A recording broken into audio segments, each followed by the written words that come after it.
তো যারা মাওলানা সাদ সাহেবকে অনুসরণ করেন, আমি আপনাদেরকে বলবো, আপনারা যারা ওলামায়ে কেরামকে মাইনাস করে তাবলীগ করতে যাচ্ছেন, এটা সম্ভব না। আপনি জানেন না, তাবলীগের ইতিহাস পড়েন নাই। ভিডিওটা লম্বা হয়ে যাবে বিদায় আমি সব কথাগুলো বলছি।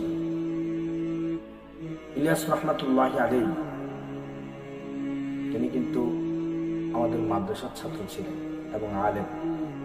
আর আপনারা সেই আলেমকে মাইনাস করে আজকে এত কিছু করতে চাচ্ছেন। মাওলানা সাদ সাহেবের বক্তব্যগুলোকে আপনাদের কাছে ক্লিয়ার না? আপনাদের কাছে কি এটাই মনে হয় যে উনি যেটা বলেছেন এটা বাস্তব বা এটাই সত্য? যদি আপনারা এটাই মনে করে থাকেন তাহলে আমি বলবো আপনারা সবাই ভ্রান্ত পথেই আছেন। সুতরাং এখনো সময় আছে প্রিয় ভাই, তওবা করে ফিরে আসেন, বুকে টেনে নিন। কিন্তু যদি ছুরি মারতে চান পেছন দিক